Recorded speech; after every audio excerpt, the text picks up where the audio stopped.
Hello student, good morning to all of you. Welcome back to my YouTube channel Priyanka biology. तो आज second class है nutrition and plant, third या second है। तो इसके पहले पे माउथ और बकल कैविटी और टंग टीथ पे डिस्कस हो चुका था। आज हम उसी के आगे प्रोसेस शुरू करेंगे। ईसोफेगस और जो भी पार्ट होते हैं आपके बॉडी के, कैसे हम फूड को अंदर ले जाते हैं, कैसे डाइजेशन होता है, कौन एसिड रिलीज करता है, किस किस पार्ट का। तो इस फिगर में आपको पूरा सब होगा। आपको अलग अलग एक ही हेडिंग में आपको यही सारे फंक्शन बता दिए जाएंगे और अलग कुछ पढ़ने की जरूरत नहीं है। तो इससे पहले हम बकल कैविटी पे डिस्कस हो चुका है। सलाइवरी ग्लैंड क्या होता है, क्या सिक्रीट करती है, सिक्रीशन किसका करती है, वो भी हो गया। तो हम डिस्कस करेंगे ईसोफेगस से। आज हम डिस्कस करेंगे ईसोफेगस को हम फूड पाइप बोलते हैं, जिससे फूड अंदर की ओर जाता है। तो सलाइवरी ग्लैंड और इस पे डिस्कस ना करके ईसोफेगस से उससे बहुत अच्छे से बता चुके हैं। तो जैसे हम फूड को ईट करते हैं बॉडी को, तो उसे हम इंजेशन प्रोसेस बोलते हैं। तो फूड जैसे हम टंग पे, मुंह पे स्मॉल पीसेस में टूट जाता है, टूटने के बाद फूड पाइप के थ्रू जो है फूड कहाँ जाता है, स्टमक में जाता है। ये आपका स्टमक हो गया है। फूड देखो, यहाँ से फूड आपका आता स्टमक में। इफ जब कभी आप क्या करते हैं, आप लेट के कहते हैं इसलिए खाना नहीं खाए, फूड पाइप से बिल्कुल अलग एयर पाइप होती है आपकी। ये पाइप क्या है, आपकी एयर पाइप है। जैसे आप लेट के खा रहे हैं तो एक फ्लैप होता है, एक वो अभी आप में है नहीं है, जितना है तो उसे एपिग्लॉटिस बोलते हैं। वो फ्लैप लाइक स्ट्रक्चर ऐसे होता है। तो आप जैसे लेट के खा रहे हैं तो फूड पाइप को ऐसे बंद कर लेता है, तो वो जो आपका फूड है वो एयर पाइप में चला जाता है, जिससे एयर में प्रॉब्लम हो जाती है और बहुत सारी जो प्रॉब्लम है वो बॉडी में क्रिएट हो जाती है और आप सही से ब्रीदिंग नहीं ले पाते, बहुत प्रॉब्लम होती है। तो इसलिए क्या कहते हैं कि आपको बैठ के खाना चाहिए, लेट के नहीं खाना चाहिए, क्योंकि आपकी एयर पाइप देखो फूड पाइप के बिल्कुल बगल में है। आप पूरा डायग्राम में जैसे देख रहे हैं ऐसे ही है, बशर्ते डायग्राम बहुत अच्छा नहीं बना है। तो ईसोफेगस से होते हुए food, first of all mouth के बाद अगर पूछा जाए कि फूड कहाँ पे जाता है, तो ईसोफेगस को हम फूड पाइप बोलते हैं। क्या बोलते हैं, फूड पाइप। ये आपका ईसोफेगस हो गया। ईसोफेगस से फूड कहाँ जाता है, स्टमक में जाता है। आपके कहाँ जाता है, स्टमक में जाता है। तो स्टमक में जब फूड जाता है तो स्टमक में क्या होता है, 3 to 4 आवर तक फूड रहता है, यहाँ पर डाइजेस्ट होता है। क्योंकि स्टमक में आपके गैस, स्टमक को ही पेट बोलते हैं। तो स्टमक में गैस्ट्रिक ग्लैंड होती है, जो एक गैस्ट्रिक ग्लैंड होते हैं जो digestive enzyme HCl hydrochloric acid को रिलीज करती हैं, जो बहुत ही एसिडिक होता है। और क्या करता है, वो आपके फूड को डाइजेस्ट होने में हेल्प करती हैं। डाइजेस्ट होने में क्या करती हैं, हेल्प करती हैं फूड को। तो ये स्टमक से क्या रिलीज होता है, हाइड्रोक्लोरिक एसिड। यहाँ पे गैस्ट्रिक ग्लैंड होती है। गैस्ट्रिक ग्लैंड क्या करती हैं, गैस्ट्रिक ग्लैंड क्या करती हैं, कौन सा, हाइड्रोक्लोरिक एसिड को रिलीज करती है। हाइड्रोक्लोरिक एसिड का काम क्या होता है, आपका जो फूड है स्टमक में उसे डाइजेस्ट करने में क्या हेल्प करती है, डाइजेस्ट करने में। यदि आपसे क्वेश्चन पुटअप किया जाता है कि आपके पेट में कौन सा एसिड प्रेजेंट होता है, तो आप उसका आंसर देंगे हाइड्रोक्लोरिक एसिड, जो हमारे फूड को डाइजेस्ट करने में हेल्प करता है। इसे आप डाइजेस्टिव एंजाइम भी बोल सकते हैं, you can say digestive enzyme. तो यहाँ पे फिर ये क्या होता है, ये स्टमक होता है। और यहाँ पे इसके बाएं साइड, लेफ्ट साइड में क्या होता है, लीवर होता है। क्या होता है, लीवर प्रेजेंट होता है। अब लीवर का काम क्या होता है, लीवर क्या करता है,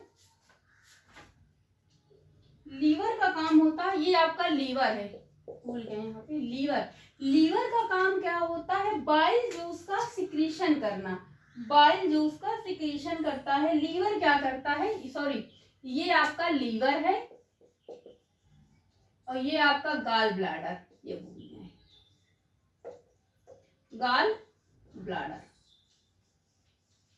तो लीवर का काम देखो, लेफ्ट साइड में क्या होता है, ये है आपका राइट साइड में लीवर होता है। लीवर का काम क्या होता है, क्या सिक्रीशन करता है, एयर पाइप आपको बता चुके हैं। लीवर करता है क्या, लीवर बाइल जूस का सिक्रीशन करता है, बाइल जूस का सिक्रीशन करता है, क्या करता है, बाइल जूस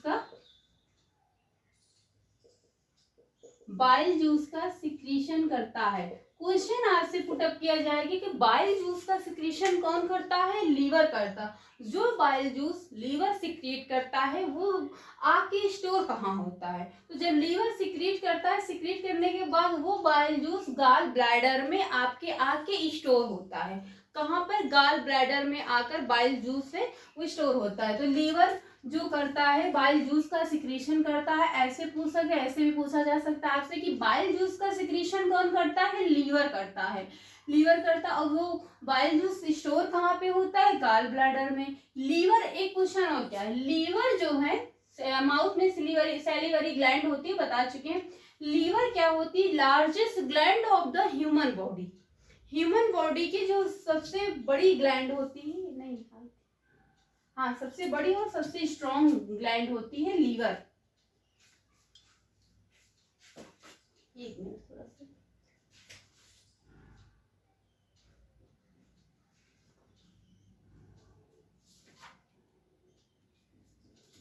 लीवर क्या होती है, लार्जेस्ट ग्लैंड होती है। कैसी ग्लैंड होती है, लार्जेस्ट ग्लैंड होती है बॉडी की। अगर क्वेश्चन पूछा जाए कि सबसे आपकी बॉडी में सबसे लंबी ग्लैंड कौन सी है, लीवर होती है और स्ट्रॉन्ग भी होती है सबसे। इसका काम क्या होता है, फंक्शन क्या होता है, बाइल जूस का सिक्रीशन करना। जो बाइल जूस सिक्रीट होता है वो यहाँ पर, ये आपका गाल ब्लैडर है, गाल ब्लैडर में ही आके स्टोर हो जाता है। जैसे कभी ये बाइल जूस है आपका स्टोर बहुत ज्यादा लंबे समय से हो गया, बहुत ज्यादा कंसंट्रेट हो गया, तो क्या होता है आपके यहाँ पे स्टोन बन जाता है, जिसे हम गल्स स्टोन बोलते हैं। जो आपके गाल ब्लैडर में जैसे पित्त की थैली बोलते हैं, उसमें स्टोन बनता है, उसे हम गल्स स्टोन बोलते हैं। तो वो इसी की वजह से बन जाता है, बहुत ज्यादा फैट या कोलेस्ट्रॉल जमा होने से। तो इतना कितना स्टमक का काम हो गया। उसके बाद क्या है आपका, ये जो बीच के साइड में है ये पैनक्रियाज है आपका, ये क्या है, पैनक्रियाज है। अब पैनक्रियाज का काम क्या होता है, इतना आप नोट कर चुके होंगे आई थिंक। तो पैनक्रियाज का काम क्या होता है, आप वीडियो रोक रोक कर भी देख सकते हैं। पैनक्रियाज का काम होता है, इंसुलिन एक हार्मोन्स होता है आपकी बॉडी में, उसका सिक्रीशन कौन करता है, पैनक्रियाज करता है। इंसुलिन, यहाँ पे एक हार्मोन होता है बॉडी में इंसुलिन, इंसुलिन का सिक्रीशन को पैनक्रियाज क्या सिक्रीट करता है, ये सिक्रीट करता है इंसुलिन हार्मोन का। कौन से हार्मोन का, इंसुलिन हार्मोन का सिक्रीशन करता है। यही हार्मोन, इंसुलिन हार्मोन की जब बॉडी में डिफिशियंसी हो जाती है तो कौन सी डिजीज हो जाती है, डायबिटीज हो जाता है। क्योंकि जब इंसुलिन हार्मोन आपकी बॉडी में डिफिशियंसी हो जाती है, उसकी कमी हो जाती है, तो क्या हो जाता है, डायबिटीज हो जाता है। तो इंसुलिन हार्मोन का सिक्रीशन कौन करता है, पैनक्रियाज करता है। पैनक्रियाज करता है कौन से हार्मोन का, इंसुलिन का सिक्रीशन करना, बस इतना ही आप में। उसके बाद जब वो इतना हो गया आपका, आगे पढ़ेंगे स्मॉल इंटेस्टाइन और लार्ज इंटेस्टाइन। देखो फूड का जब यहाँ पे डाइजेशन हो जाता है, कुछ डाइजेशन लगभग 3 to 4 आवर तक आपके स्टमक में, पेट में फूड रहता है। उसके बाद वो फूड कहाँ आता है, स्मॉल इंटेस्टाइन में।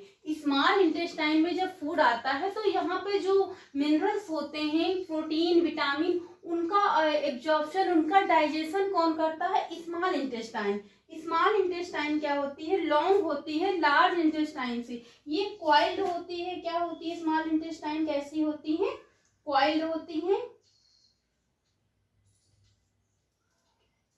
यहीं पे जगह की प्रॉब्लम है, तो पैनक्रियाज हो गया, यहीं पे लिख रहे हैं क्योंकि एक एक चीजें लिखते जा रहे हैं, आप नोट करते जाइएगा। तो स्मॉल इंटेस्टाइन क्या होता है, 5 to 7 मीटर क्या होती है, लॉन्ग होती है। 5 to 7 मीटर क्या होती है, लॉन्ग होती है। एक मिनट थोड़ा सा गला, 7.5 मीटर लॉन्ग होती हैं और क्या होती है, क्वाइल्ड होती हैं। मीन्स फोल्ड रहती है, इस वजह से क्या है कि मुड़ी हुई रहती है। देखो कहते हैं large intestine small intestine, but small intestine की जो लॉन्ग लेंथ है वो ज्यादा होती है according to large intestine, according to large intestine की। तो स्मॉल इंटेस्टाइन ये क्या होती है, क्वाइल होती है, 7.5 लेंथ होती है। यहाँ पर डाइजेशन या एब्जॉर्प्शन किसका होता है, मिनरल्स का। एब्जॉर्प्शन या डाइजेशन किसका होता है, मिनरल्स जितने होते हैं, मिनरल्स में प्रोटीन, विटामिन, न्यूट्रिएंट्स का होता है डाइजेशन।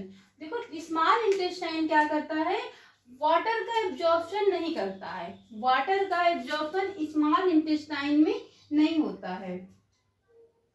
और स्मॉल इंटेस्टाइन में क्या होते हैं, विलाई होते हैं।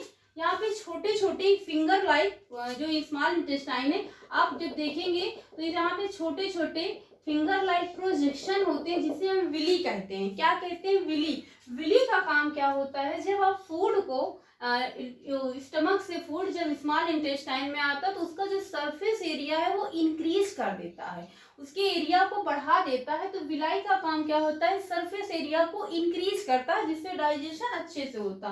तो ये जो फिंगर लाइक प्रोजेक्शन है इन्हें हम विली बोलते हैं। क्या बोलते हैं, विली। विली का काम क्या होता है, increase surface area, small intestine की एरिया को बढ़ा देता है, सरफेस एरिया को बढ़ा देता है, इंक्रीज सरफेस एरिया। तो यहाँ पे मिनरल्स जितने होते हैं, जितने भी मिनरल्स होते हैं उनका डाइजेशन कहाँ पे होता है, small intestine. Small intestine 7.5 metre long होती है, क्वाइल्ड होती है, और ये लार्ज इंटेस्टाइन से लॉन्ग होती है, ये क्वाइल्ड होती है, इसमें फिंगर लाइक प्रोजेक्शन होते हैं जिसे विलाई बोलते हैं। विलाई का काम क्या होता है, इंक्रीज करती है सरफेस एरिया का। तो यहाँ पे किसका एब्जॉर्प्शन नहीं होता है, वाटर का एब्जॉर्प्शन यहाँ पर स्मॉल इंटेस्टाइन में नहीं होता है। उसके बाद हम पढ़ेंगे तो स्मॉल इंटेस्टाइन में मिनरल्स का डाइजेशन एब्जॉर्प्शन होने के बाद जो बचा हुआ फूड होता है वो कहाँ जाता है, स्मॉल इंटेस्टाइन के थ्रू लार्ज इंटेस्टाइन में जाता है। कहाँ पर जाता है, लार्ज। देखो ये लार्ज इंटेस्टाइन हो गया, लार्ज इंटेस्टाइन हो गया, लार्ज इंटेस्टाइन में जाता है। तो लार्ज इंटेस्टाइन में क्या होता है, वाटर का एब्जॉर्प्शन होता है। यहाँ पे किसका एब्जॉर्प्शन होता है, वाटर का, वाटर का एब्जॉर्प्शन होता है। एब्जॉर्प्शन, तो आपसे क्वेश्चन पूछा जा सकता है कि वाटर का एब्जॉर्प्शन कहाँ पे होता है, लार्ज इंटेस्टाइन में होता है। वाटर का एब्जॉर्प्शन लार्ज इंटेस्टाइन में होता है। और लार्ज इंटेस्टाइन की लेंथ कितनी होती है, 1.5 मीटर, 1.5। ये स्मॉल इंटेस्टाइन से शॉर्ट होती है, लेंथ में कम होती है। और यहाँ पर क्या होता है, वाटर का एब्जॉर्प्शन होता है। वाटर का एब्जॉर्प्शन और जो बचा हुआ होता है उसका एब्जॉर्प्शन होने के बाद क्या होता है, जो वेस्ट बचता है वो वाटर एब्जॉर्प्शन हो जाता है। उसके बाद जो वेस्ट मटेरियल बचता है वो रेक्टम के थ्रू, एनस के थ्रू बॉडी से बाहर निकल जाता है, बॉडी से बाहर निकल जाता है, जिसे हम इजेशन बोलते हैं। देखो फूड को बॉडी में अंदर लेने, taking food into body called ingestion, उसे हम इंजेशन कहते हैं। और जो वेस्ट मटेरियल वाटर का भी एब्जॉर्प्शन होने के बाद लार्ज इंटेस्टाइन के थ्रू रेक्टम, रेक्टम से एनस के थ्रू वेस्ट मटेरियल बॉडी से बाहर निकल जाता है, उसे हम क्या कहते हैं, इजेशन बोलते हैं। वो क्या बोलते हैं, इजेशन। तो इतना समझ में आ गया होगा। उसके बाद एक छोटा सा पार्ट और रह गया है। देखो आप यहाँ पे देख रहे होंगे कि ये पार्ट है, ये फिंगर लाइक स्ट्रक्चर है, आपकी फिंगर लाइक स्ट्रक्चर है। इसे क्या कहते हैं, अपेंडिक्स बोलते हैं, अपेंडिसाइटिस बोलते हैं। ये आपकी बॉडी का ऐसा पार्ट है, बॉडी का ऐसा पार्ट है जिसका बॉडी में कोई यूज नहीं है, बस ये बॉडी में प्रेजेंट है। इसके रहने न रहने से बॉडी का कोई हार्म या बेनिफिट कुछ भी नहीं होने वाला। ये क्या करता है, जैसे कि इसको कभी कभी कोई इन्फेक्शन हो गया, जैसे आप बाजार में खुला हुआ मार्केट में कुछ खा लिए, तो इससे क्या होता है, ऐसे बॉडी में है, इसका कोई प्रॉब्लम नहीं। अगर इसमें इन्फेक्शन होना शुरू हो गया तो ये क्या करता है, ये दर्द क्या कर देता है, बॉडी में पेन क्रिएट कर देता है। बॉडी में क्या करता है, पेन क्रिएट कर देता है, पेन क्रिएट हो जाता है, जिससे बहुत ज़्यादा पेन होता है। तो इसको क्या किया जाता है, सर्जरी के थ्रू ऑपरेट करके इसको बॉडी से बाहर निकाल दिया जाता है। तो बॉडी में फिर दर्द नहीं होता। इसके न जाने से कोई, ये सिर्फ बॉडी में प्रेजेंट होता है। इससे अपेंडिक्स एक बॉडी का पार्ट है जिसका बॉडी में कोई यूज नहीं होता, बशर्ते ये रहता है। तो फिंगर लाइक, आपके फिंगर लाइक प्रोजेक्शन स्ट्रक्चर होता है। अगर इसमें इन्फेक्शन हो गया, आप कुछ खुला या कुछ गंदा इन्फेक्टेड कुछ कोई खा लिए तो उसमें इन्फेक्शन हो गया, तो ये क्या होता है, दर्द पेन आपका स्टार्ट हो जाता है और क्या इसे कट कर कर निकाल दिया जाता है। और अपेंडिक्स क्या होता है, ये आपकी लार्ज इंटेस्टाइन से ज्वाइंट रहता है। किससे ज्वाइंट रहता है, लार्ज इंटेस्टाइन से ज्वाइंट रहता है। तो इतना हो गया। वैसे आपका सब कुछ यहाँ पे हो गया कि कैसे आप फूड लेते हैं। तो इसोफेगस के थ्रू एक थोड़ा सा रिवीजन हो जाए। फर्स्ट ऑफ ऑल माउथ पे आप फूड ले, माउथ में इसको फूड को स्मॉल छोटे छोटे पीसेस में तोड़ने का काम कौन करता है, teeth. With the help of teeth से स्मॉल छोटे पीसेस में तोड़। उसके बाद आपके माउथ से एक ग्लैंड होती है स्लेवरी ग्लैंड। स्लेवरी ग्लैंड क्या सिक्रीट करती है, सलाइवा का सिक्रीट करती है, जैसे भोजन को स्टार्च या ग्लूकोज में चेंज कर देता है। उसके बाद आपके टंग का काम क्या होता है, टंग में टेस्ट बड होते हैं और डिफरेंट टाइप्स के टेस्ट को रिकॉग्नाइज करता है। कौन करता है, टंग करता है। उसके आफ्टर फूड जो है इसोफेगस के थ्रू आपके स्टमक में आता है। स्टमक में आने के बाद फूड 3 to 4 आवर तक आपके स्टमक में रहता है। स्टमक में गैस्ट्रिक ग्लैंड होती है। गैस्ट्रिक ग्लैंड गैस्ट्रिक जूस का सिक्रीशन करती है, हाइड्रोक्लोरिक एसिड, जो आपके भोजन को फूड को डाइजेस्ट करता है। डाइजेस्ट करने के बाद लार्ज इंटेस्टाइन में जाता है, sorry small intestine. Small intestine में जो मिनरल्स होते हैं उसका एब्जॉर्प्शन होता है, डाइजेशन होता है। वहाँ पे फिंगर लाइक प्रोजेक्शन होती है जिसे विलाई कहते हैं। विलाई का काम होता है जैसे फूड आता है उसकी सर्फेस एरिया को इंक्रीज कर देता है। जब यहाँ पे मिनरल्स का एब्जॉर्प्शन डाइजेशन हो जाता है तो उसके बाद फूड जो बचा हुआ होता है लार्ज इंटेस्टाइन। लार्ज इंटेस्टाइन में वाटर का एब्जॉर्प्शन होता है। एब्जॉर्प्शन होने के बाद रेक्टम और वेनस के थ्रू बॉडी से बाहर निकल जाता है वेस्ट मटेरियल, जिसका बॉडी में कोई यूज नहीं होता। एनर्जी हम पहले ले लेते हैं। उसके बाद आपका ये राइट में क्या होता है, लीवर होता है। लीवर का काम क्या होता है, लार्जेस्ट ग्लैंड होती है आपकी बॉडी का, largest gland of the body and strong भी होती है। इसका फंक्शन क्या होता है, सिक्रीट करती है बाइल जूस का। बाइल जूस सिक्रेट जो करती है वो आके स्टोर कहाँ होती है, गाल ब्लैडर में। गाल ब्लैडर में स्टोर होती है। ये गाल ब्लैडर है आपका। यहाँ पे आपका बीच में क्या है, पैनक्रियाज। स्टमक के नीचे पैनक्रियाज प्रेजेंट होता है। पैनक्रियाज क्या है, एक मिक्स ग्लैंड है। ऐसी ग्लैंड है, बताना भूल गई, इसलिए रिवीजन करना जरूरी है। तो पैनक्रियाज क्या है, मिक्स ग्लैंड। पैनक्रियाज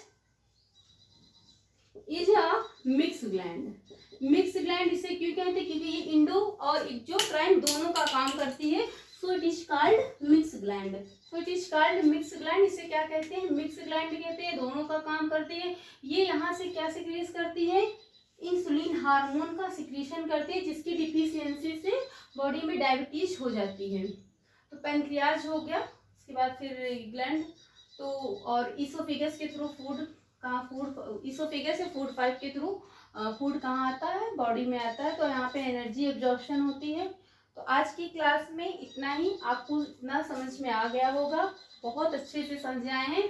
और आप भूलेंगे नहीं। अगर अच्छे से 1 या 2 बार आप वीडियो देख लेंगे तो भूलेंगे नहीं। ऑलमोस्ट चैप्टर कंप्लीट हो गया है, थोड़ा कुछ बचा हुआ देख लेंगे एक बार। तो आज की क्लास यहीं तक सब पूरा हो गया है। आगे की क्लास आगे पढ़ेंगे। आगे इसके बाद बहुत थोड़ा ही बचा हुआ, लगभग चैप्टर कंप्लीट हो गया है। तो थैंक यू क्लास। चैनल को लाइक शेयर और सब्सक्राइब करिए। Thank you.